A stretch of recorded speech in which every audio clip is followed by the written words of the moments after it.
West of Dale, Indiana, but before Evansville, is a one-of-a-kind museum. The Museum of the Coal Industry at Lynnville, Indiana.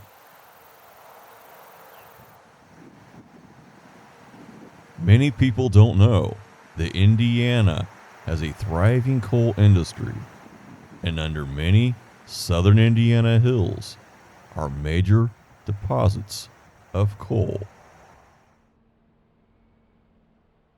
This coal will provide electricity for homes, businesses, schools, and sporting events for many years to come. In fact, southern Indiana has 24 active mines. These produce over 32 million tons of coal every single year. The museum started in 1985 and stands on a former coal mine. It has an extensive collection of coal mining artifacts from the 1800s to present day.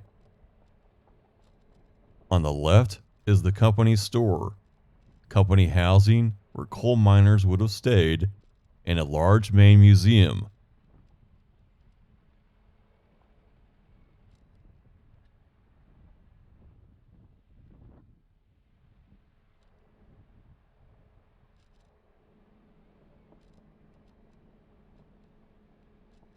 And then, at the end of the drive, is Tinkerbell. Tinkerbell is a locomotive that served the Lynnville coal mine from 1968 to 1999.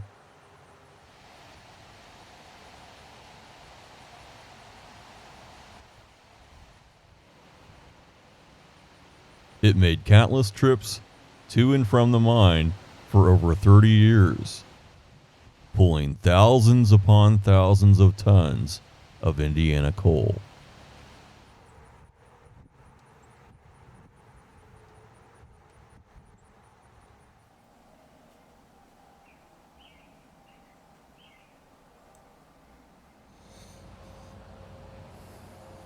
The museum is a truly remarkable memorial to coal miners, their hard work and sacrifices.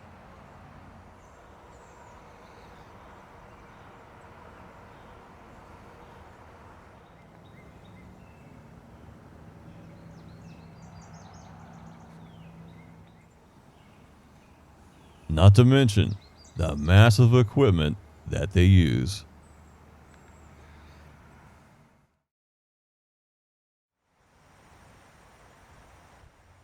Many miners would have arrived by a Greyhound bus to start a new life at a distant coal mine.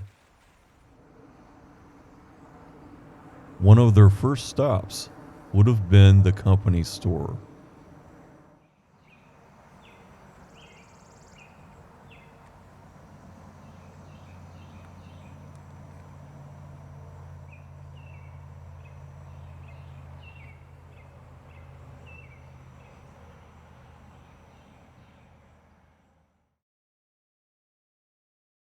The company store was often the only place to get food and all the necessities of life.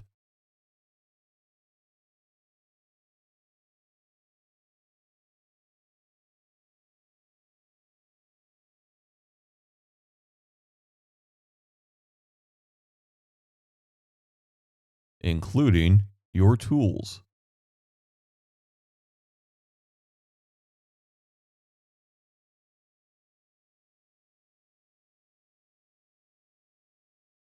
Unscrupulous mines would pay miners a very low wage, while charging high prices for company store items.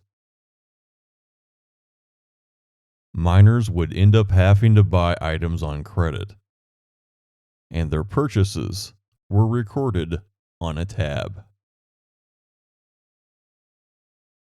The miners could never get ahead, continually in debt, and could not quit.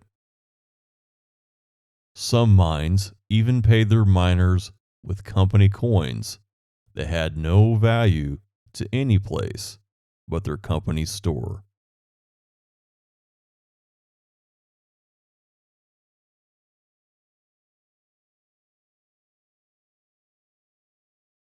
Miners and their families were given small company houses. It wasn't much, but it was home. There was a place to sit.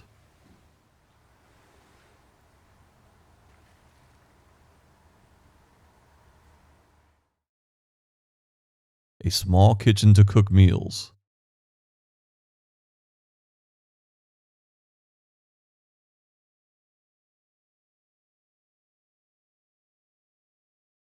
Walls were just boards until you covered them. Many people used newspaper like wallpaper. To say it was a fire hazard is an understatement.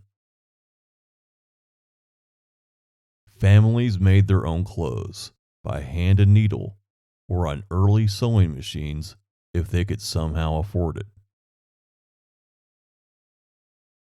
But the most prized possession at the end of a long, hard day at the mine was a place to sleep.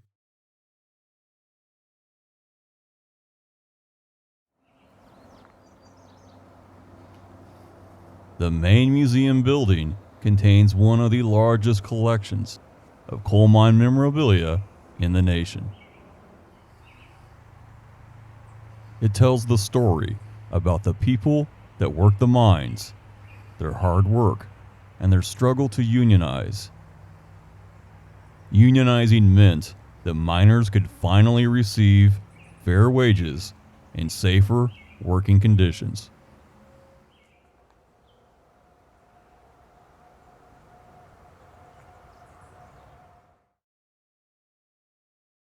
Looking at the collection of hard hats, you can't help but think of all the men that wore them, the men that got up each morning and worked the coal mine, day after day, year after year, from young men to veterans of the coal mine.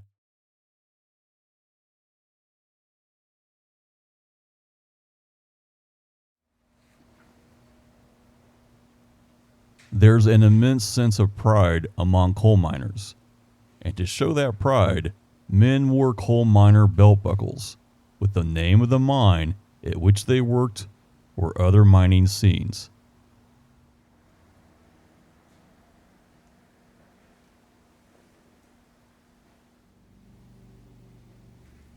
Not to mention hats to wear after work.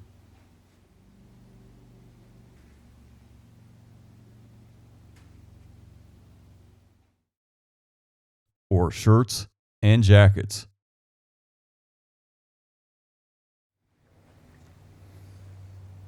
The museum covers the early days of mining and advancements in technology.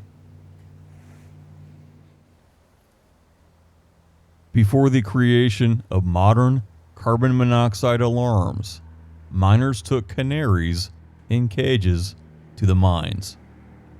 If the canaries started to act funny or even passed out, miners knew they were in danger of carbon monoxide poisoning, and they had to get out quick. There are many types and qualities of coal, and you'll see coal samples taken by drilling equipment deep into the earth. You'll see coal furnaces that used to be in about every home and business before electric furnaces. You'll see advancements in equipment over the years. And tools as big as the kids. And speaking of kids, they can sit in the big chair, put on a hard hat, and have their picture taken as they pretend to operate heavy machinery.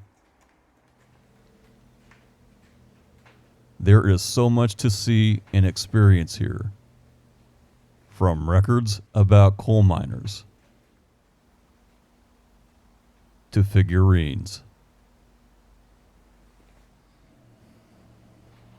Every wall and display case tells a story, one that you may never have heard before.